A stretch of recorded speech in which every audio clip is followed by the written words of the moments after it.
Here now a quick tutorial to show you how to use SimFeedback software to tune your belt tensioner. Maybe you know SimFeedback already. There are good tutorials out there from Saxon, the original programmer of the software. So I refer you to those if you want to get to know more details of how to set up effects and stuff like this. So with this tutorial, I'll just show you quickly how to set up the belt tensioner that you probably just built. On the left-hand side, you see the profile menu in SimFeedback. Each game requires its own profile. So you cannot use a dirt rally profile when you play Assetto Corsa, for example. In the belt tensioner guide, I provided you with one of my profiles. This is for Automobilista 2. You see this here in the list. This already comes with the effects that are needed to set up the belt tensioner. You can see if a profile is active, if it has this gray shadow under it. You can also activate other profiles if you right-click on them. So first you select it with a left click, and then you right-click and you click activate. And then this will become gray. But I will not do this at the moment.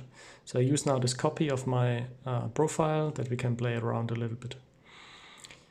So here you see that we have tons of different effects. It might be quite overwhelming in the beginning, but please stick with me. It's actually at the end of the day not so complicated.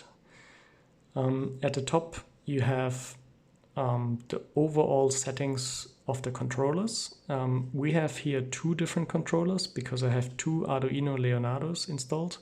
One is for an SFX 100 platform, so this is a motion platform with 4 actuators.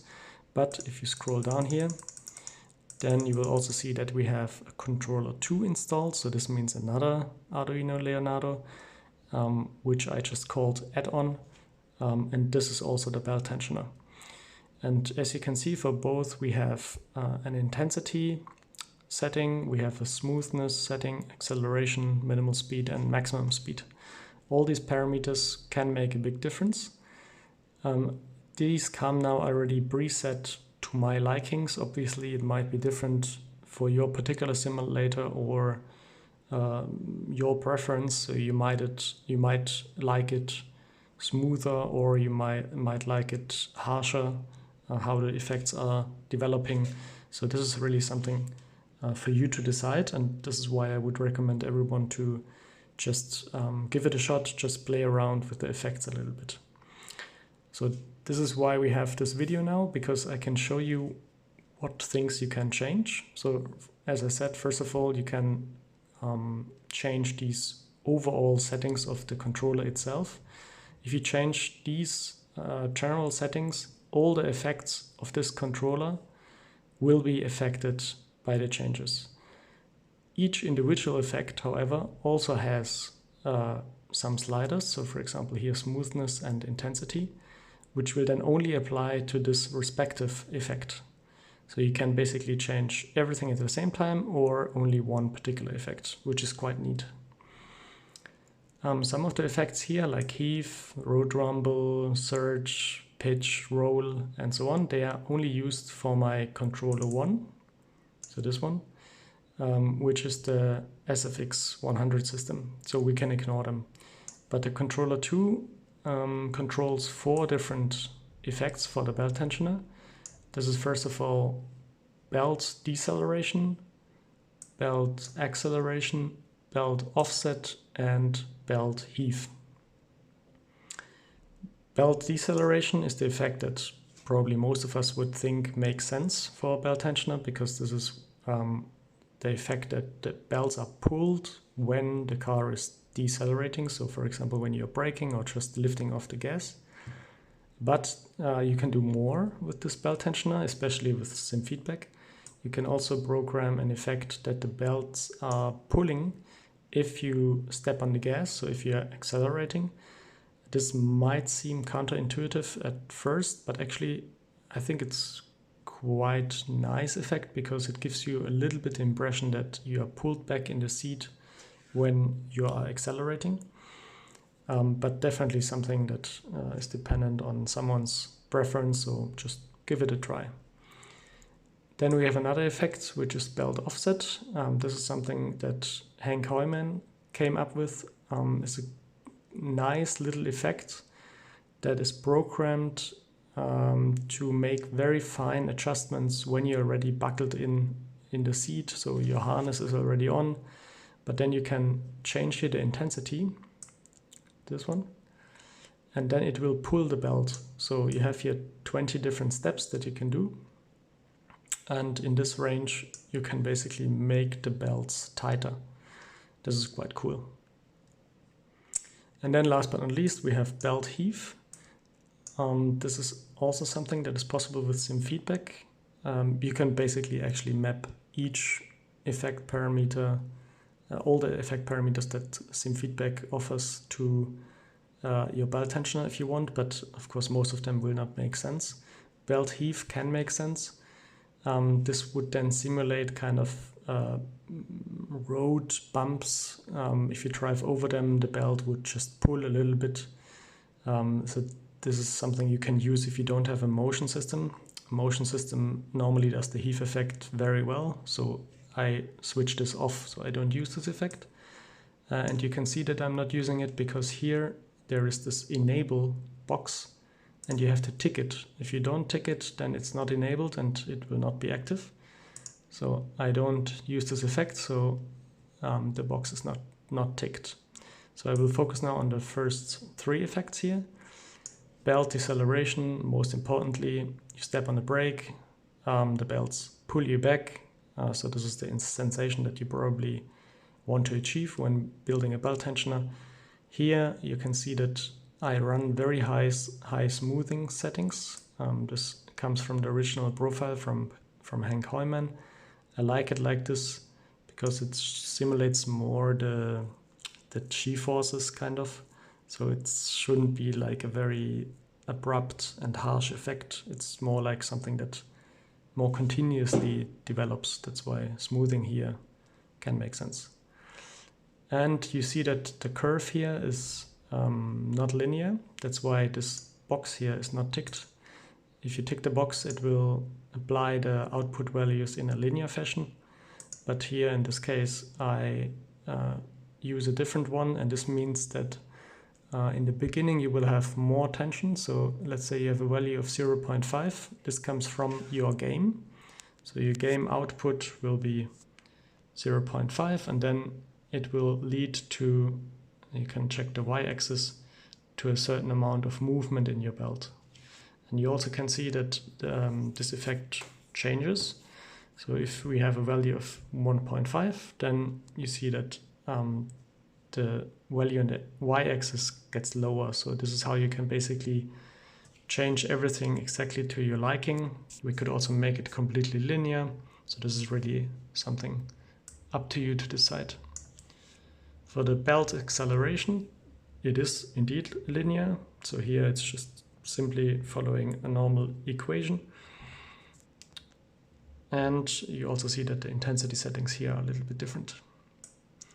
And belt offset is also linear because we just want to make small adjustments of the belts once we are already buckled in. And as said before, you can just change everything as you wish. So you just press on this blue end of the graph here and you can just pull it wherever you want to. So if you make this steeper, obviously then you have a stronger effect of the belt. It will result in more movement. If you make it flatter, you will have less movement. And the x-axis is basically going here now from -3 to 0, because only negative values will be in Automobilista 2, be in the output of the telemetry when you're accelerating. Whereas for the deceleration, it's the opposite. You have only positive values of this particular effect. What effects are behind these graphs? You can see if you click on the little plus here on the profile tab, and then you scroll down, then you have also here the different effects, and you can click again on the plus, and then you get more information here about what is hidden behind the respective effects. So you see here that we have the telemetry key search, which is most often used for belt tensioners. And here, with changing these parameters, you can also change the graph here. So basically from where the x-axis ends and starts. All of this you can change there. And you also see here that the type of the motor is motor 1, standalone. So this means we have only one motor that processes the telemetry and makes movement. If you have a motion system like an SFX, then you will have, we can check this for the heave, then you see that it's a different type, it's a heave effect, because all the 4 actuators have to work together to lead to the desired results. For a belt tensioner, this is just a standalone motor, that's why you have to select this. You can also select motor 2, motor 3, motor 4, this depends which position you use on your Arduino Leonardo. If you have plugged this into the first position, then you use motor 1. The position where to find them, you will find them on the SFX shield that is plugged into the Arduino Leonardo. There you see the different motor positions. In the guide, I think I said that you should use the position 1. Okay, so I think this should suffice for the beginning. I think it's it should be clearer now what you can do with the software. I would encourage you to just play around with it. It's really, you can really change whatever you want. You can make it stronger or weaker, you can change the curves, everything is possible. One last point that I would like to make, which is really important, is that live tuning with SimFeedback in its original version is very difficult, because now we change here, for example, for the deceleration, we would like to have a stronger effect when we hit the brake, so we just increase the intensity to 1.7, for example. But now you have to go back to your sim, you have to start driving again, you will see that it's indeed stronger, the effect, but maybe it's not too strong, so you have to go back to SimFeedback, we have to lower it again to 1.3 maybe. Then you have to go back in the game and so on. So you see it can be quite tedious. But the cool news here is that SimFeedback offers the possibility to run so-called extensions. You see this here on the upper left corner, the extension tab. You can click on this. And here I have installed one extension from Sander. He developed the so-called SFX control box extension, which allows you to map any button of the SimFeedback to any button of your peripherals. So for example, button boxes or steering wheel or whatever you want. So you can see here again that we have here now all the different effects that we have in our profile. So for example, we have the heave effect. You see this here. And if we go back to the profile, you also see that we have, of course, the heave effect here. We have road rumble and so on. So all the effects that we programmed in this profile will be available in this extension tab. And then you can change, basically, you can map the button to the different value changes.